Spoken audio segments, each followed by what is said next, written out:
Ayan o. Kung sakaling tatakpan nyo, ganito lang yung kanyang cover, maglalak na siya. Bali ito po is for BMW. Hindi po kayo mangangawit. Yun lang, medyo may pagkamalit lang ng konti yung kanyang upuan. Na-adjust po yan. Kahit sang position, kahit patayo po. Pwede po yan. Napakaliwanag po nitong Mofax na ilaw natin yan. Sobrang liwanag sa gabi yan.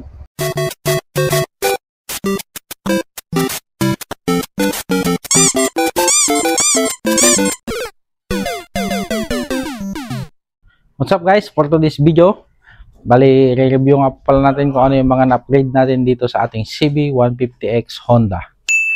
So madami pong nagtatanong sa atin sa mga ibang parts natin dito, sa mga ating na-review about dito sa ating motor. Sa mga nagtatanong ng mga parts kung anong size, saan natin nabili to. So ito, ituturo ko na po kung saan natin nabili at kung magkano sila. At kung fit ba sila dito sa ating Honda CB150X. Umpisahan na nga po pala natin dito sa ating bag, saddle bag niya dito sa gilid. Bali ito po is for BMW 1250 GS. Nagkakahalaga po siya ng 1,636 pesos sa Lazada. Dalawa na po yan, kabilaan.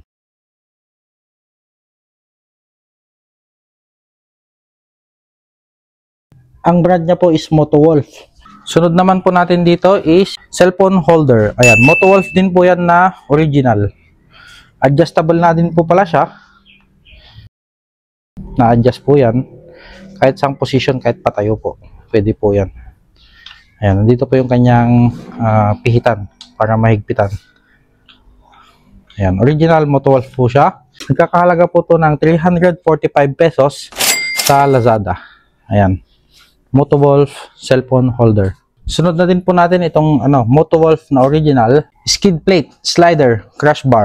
Ang purpose po nito is para pagka nag-crash po yung motor na tumba, hindi mo natatama dito sa inyong crash guard yung gas-gas, kundi dito muna siya.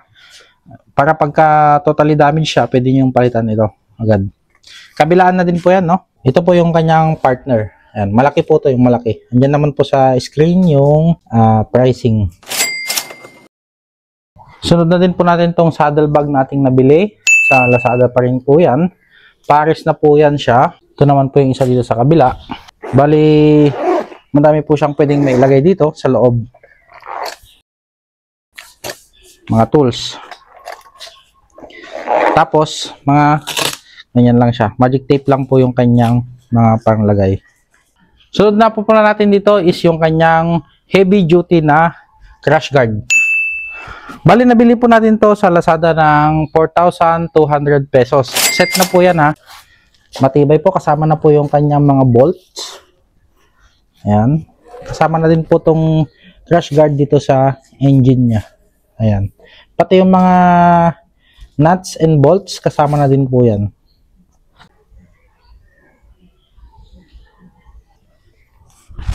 Bumili nga rin po pala tayo ng TDD light natin. Ito.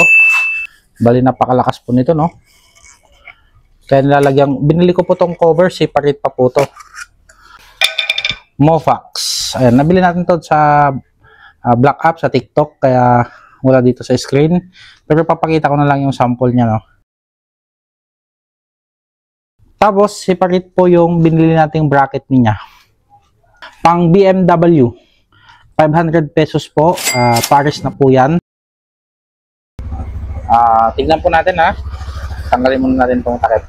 Itong sa takip naman po, separate din po ito na nabibili natin, May yellow at may black. So kung itong black po ang gagamitin ninyo, pag once na kinabit nyo po yan dyan, isisindi nyo yung ilaw, talagang totally walang lalabas yan na ilaw. Hindi magre-reflect, hindi matatagos yung ilaw nya. Yan po yung high. Ayan, yan naman po yung kanyang low.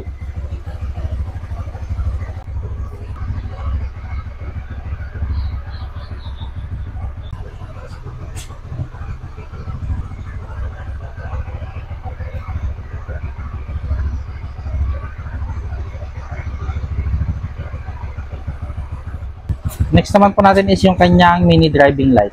So itong mini driving light niya po is pares na po yan. Worth 300 pesos lang po yan. Tapos may nabili din po tayong bracket na yan. Yung bracket niya po is worth 72 pesos po yan.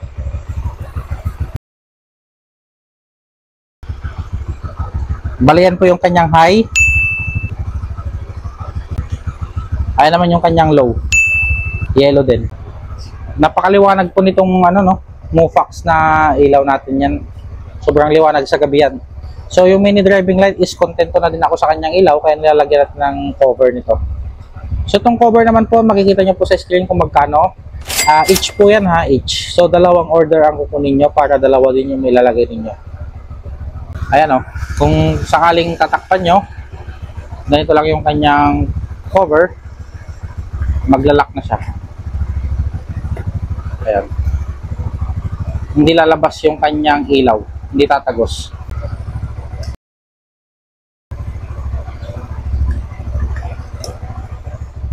Next po natin is itong kanyang radiator cover. May nakalagay po dyan no, CB150. Pero hindi siya naka-specified na X. Kasi sa R pwede rin po to. So ito, makapal po tong plate na to. Ayan, para siyang honeycomb. Nagkakahalaga po ito ng 1,500. So nagtatanong din nga po pala ng ating gulong. Ayan, bali dual sports po siya. Makapal-kapal. Yung size nga po pala nito is, ayan po, 100 by 80 by 17, 52P. Trail Max ng Dunlop. So nagtatanong po, ito po yung sa harap. Ito naman po yung kanyang gulong sa likod. 130 by 70 by 17. 62P. Ayan, makapal po no. Pwede siya sa rough road. Saka sa simento. Trail Max. Itong kanyang switch nga po pala ng mga LED light natin, separate po to. Nabili po natin to ng 175 pesos sa online na din po sa Lazada. Ayan, bali ito yung kanyang high, ito naman yung kanyang low. Yung off, yung gitna. Dalawa. Mini driving light tapos yung TDD.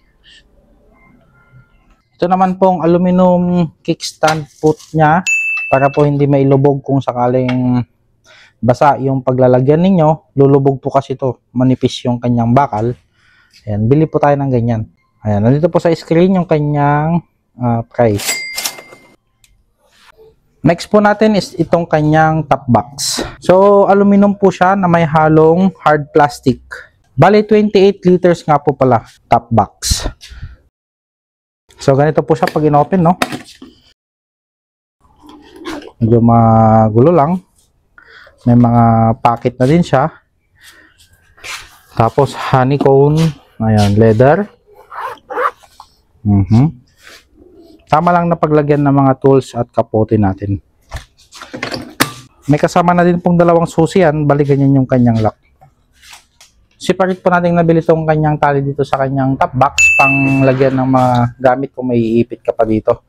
So, pang GS po to, no? Nabili po natin to sa halagang 110 pesos lang po. May foam po siya dito. Ididikit nyo na lang po yan. Para sa ating BRB back ride.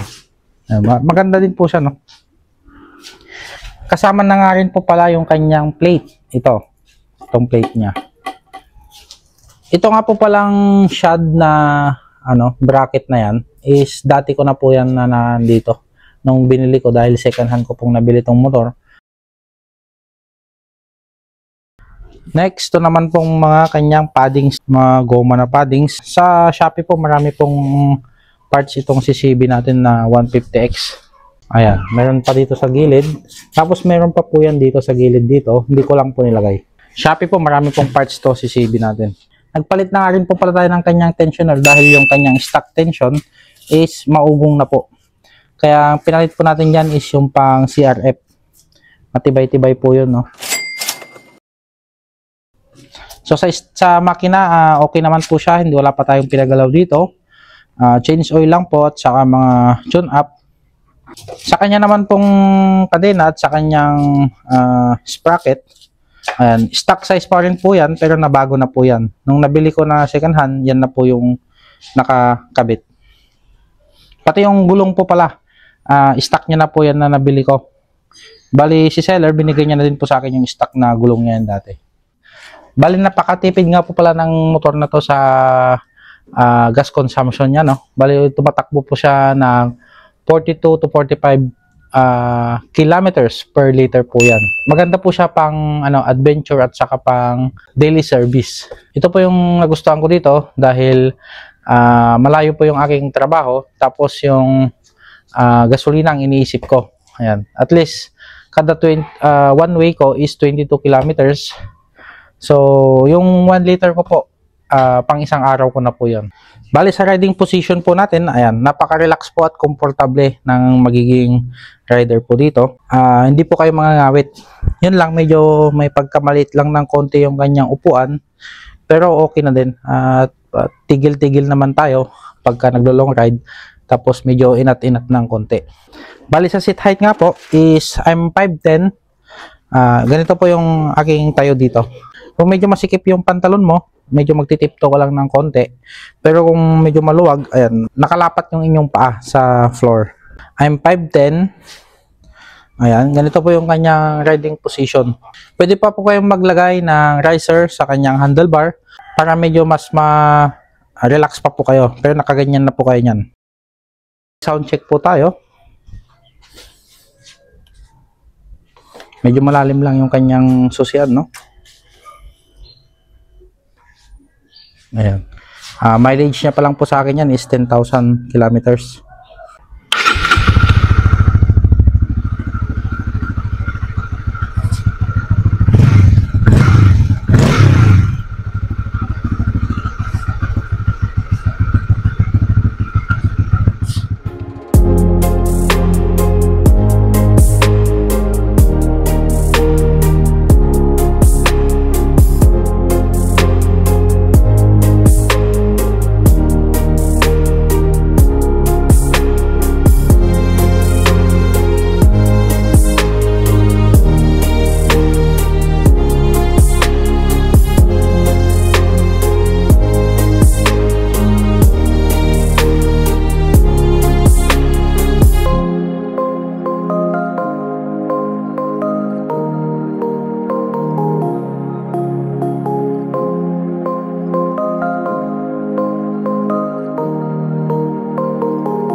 That's it for today's video. Keep on subscribing for more videos.